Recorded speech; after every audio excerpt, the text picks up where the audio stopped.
What's up mga idol? Idol, nakahuli tayo ngayon ng dalawang giant forest frog. Yan sige side idol, no? Guys, bibihira na ang ganitong klaseng uri ng palaka ngayon. Yan sige guys, no? Malalakas sila.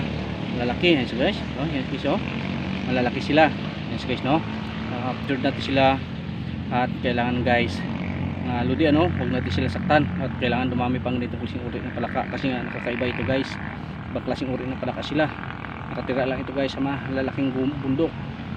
Forest, kaso lang is ng ibang forest natin guys, yung mga bundok natin guys, yung iba nasusunog, kaya siguro pumunta sila dito kasi dito guys is malamig kasi guys, no? Meron kasi dito guys na kahit pa paano umaagos pa yung kaprasong tubig. Ayun guys, no? Ito guys is hindi siya mas malaki pa actually guys, kasi laki na siya ng bullfrog, malaking bullfrog sa giant. Kakaiba siya guys, malakas. At yan guys, may kuko siya, may kuko na klaseng frog ito. Kakaiba siya. Kasi guys, no? Ayan yung mga sharing natin ngayon sa mga ating mga lodi. So guys, no? Please subscribe, click na notification bell, so follow my Facebook and TikTok. So guys, no? Hinuli ko siya guys. Dahil guys, tayo ngayon nag-clearing tayo guys, no? At ganun pa man guys, is pakawalan din natin sila sa sunod. So guys, no?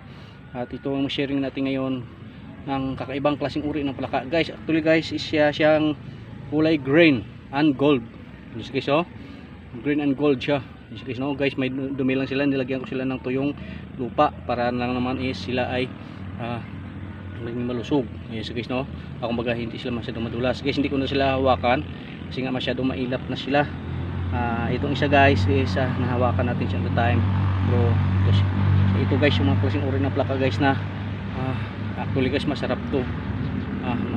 Masarap to dahil nakatikim na rin tayo ng mga forest frog, no? On the time masarap siya guys, is adubuhin.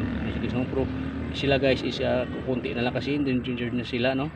Natikman ko ito nung guys nung kami ng aking grandpa is nasa bundok kasi wala na kami makain, so yun na lang inulam namin. Ayun guys, no? Ang lalaki nito guys, hindi sa sima, hindi is not joke. Ang lalaki klaseng uri ng palaka. Ayun guys, no? Ito yung sharing natin ngayon. Na-capture natin yung giant forest frog. Dalawa na sila guys, so mag-asawa na sila.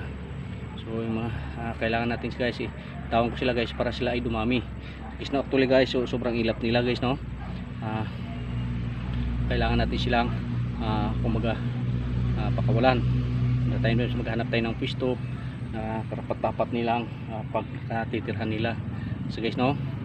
Yan, yung mga sharing natin ngayon sa mga lodi, kuwi-kaway naman dyan. Yan, so guys, no? Yung mga sharing natin ngayon, loads, mga loads, oh. Yan, capture natin yung giant frog siya. Isang ano guys, yung sila yung mga palaka na endangered na, bibihira na yung klaseng uri ng palaka. Thank you so much mga lodi natin. So ito guys, padamihin pa natin sila. So guys, no, padamihin pa natin. So guys, no, padamihin pa natin sila at kailangan is sila ay magiging ano pa, magiging malusog pa. Guys, no, padamihin natin sila guys para naman is kumbaga ito next generation pa na may makita pa yung mga ating bataan. Kasi guys, bibihira na ganito kasi uri ng plaka. So guys, no, different kinds of frog. So guys, no, so guys, no, ngayon guys is medyo ano na sila, tahimik na sila kasi nga guys is mayroon na siyang kasama. Ayun, so guys, no, kaway naman dyan mga lodi. Ayun, so guys, no, ayan guys yung ating sharing ngayon sa ating giant forest frog. Ayan, so guys, no, ayan guys, no, yung ating experiment ngayon. Thank you so much and sa aking pagbabalik.